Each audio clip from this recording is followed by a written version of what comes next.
untuk kita semua. Shalom Namo Buddhaya, salam harmoni. Perkenalkan, saya Komang Sudara Dewi dari Prodi Pendidikan Guru Sekolah Dasar Universitas Pendidikan Ganesha dari kelas 3J nomor absen 4. Pada video pembelajaran kali ini, saya akan membahas tentang konsep dasar bangun datar, kesebangunan dan kongruensi segitiga di sekolah dasar.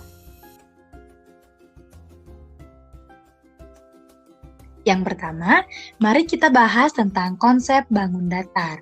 Nah, pertama-tama kita harus mengetahui apa sih itu bangun datar. Nah, bangun datar adalah benda dua dimensi yang dibatasi oleh garis-garis lurus atau garis lengkung. Karena bangun datar merupakan dua dimensi, maka hanya memiliki ukuran panjang dan lebar. Oleh sebab itu, maka bangun datar hanya memiliki luas dan keliling. Nah, selanjutnya, mari kita membahas bagian-bagian pada bangun datar. Yang pertama, ada sisi atau ruas garis. Sisi atau ruas garis adalah garis yang saling terhubung pada bangun datar. Lalu ada sudut. Sudut adalah bagian pojok pada bangun datar. Dan ada yang ketiga, yakni titik sudut.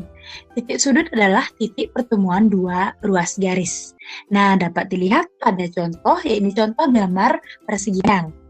Nah, bisa dilihat ada sisi, ada sudut, dan yang titik merah tersebut merupakan titik sudut. Ada beberapa jenis bangun datar, yakni yang pertama ada persegi, persegi panjang, segitiga, janyar genjang, trapesium, lingkaran, layang-layang, dan belah ketupat. Nah, sekarang mari kita bahas materi yang kedua, yakni tentang kesebangunan. Nah, dua bangun datar dapat disebut sebangun jika memenuhi syarat. Yang pertama, sudut-sudutnya yang bersesuaian sama besar. Yang kedua, sisi-sisi yang bersesuaian sebanding. Nah, dapat dilihat pada contoh gambar, ada dua gambar persegi panjang. Gambar yang pertama persegi panjang ABCD dan gambar yang kedua persegi panjang EFGH.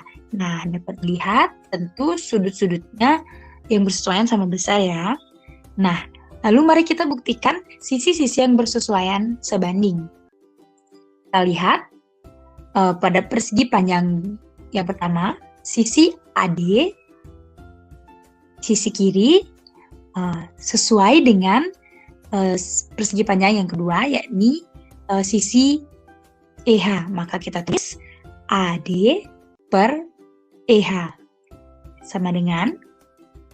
Lalu kita lihat sisi atasnya, yakni sisi AB bersesuaian dengan sisi EF.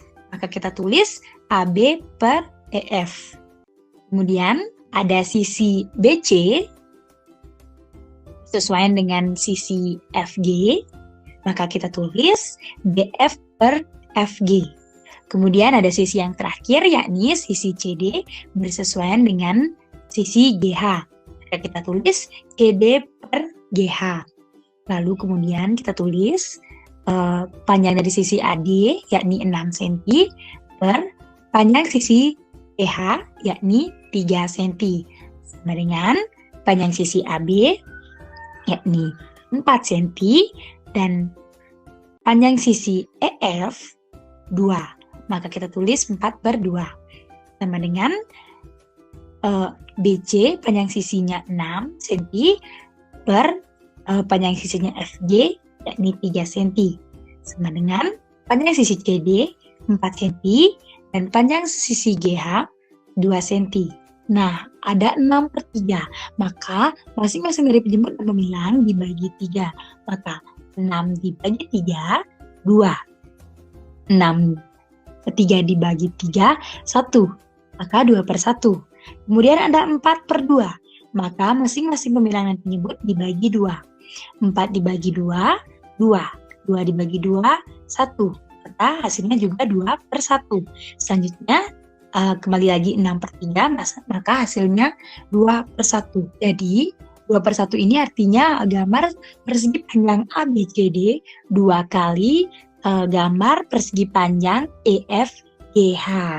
Jadi 2 bangun datar tersebut dapat dinyatakan sebangun karena memiliki sudut-sudut yang bersesuaian sama besar dan sisi-sisi yang bersesuaian sebanding. Nah, mari kita membahas materi yang ketiga, yakni tentang kongruensi segitiga. Nah, syarat-syarat segitiga dikatakan berkongruensi adalah yang pertama ada sisi-sisi yang bersesuaian sama panjang, 2 sisi yang bersesuaian sama panjang, dan 1 sudut yang diapit oleh kedua sisi tersebut sama besar. 2 sudut yang bersesuaian sama besar dan 1 sisi yang bersesuaian sama panjang. Nah, berikut ada 2 contoh gambar dari segitiga, yakni segitiga ABC dan segitiga PQR. Nah, dapat kita lihat sisi AB sama dengan sisi PQ, sisi BC sama dengan sisi QR, sisi AC sama dengan sisi PR.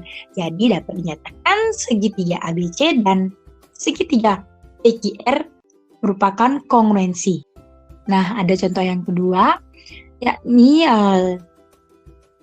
gambar segitiga ABC dan segitiga DEF. Nah, mari kita lihat amati. Sisi AB sama dengan sisi DE. Sisi AC sama dengan sisi DF. Sudut A sama dengan sudut B. Sehingga dapat dikatakan bahwa segitiga ABC kongruen dengan segitiga DEF. Nah, sekian video pembelajaran tentang konsep dasar bangun datar, kesebangunan, dan kongruensi segitiga di sekolah dasar. Semoga video ini bermanfaat. Apabila ada kesalahan kata, saya memohon maaf. Dan saya tutup dengan para Santi. Om Santi, Santi, Santi.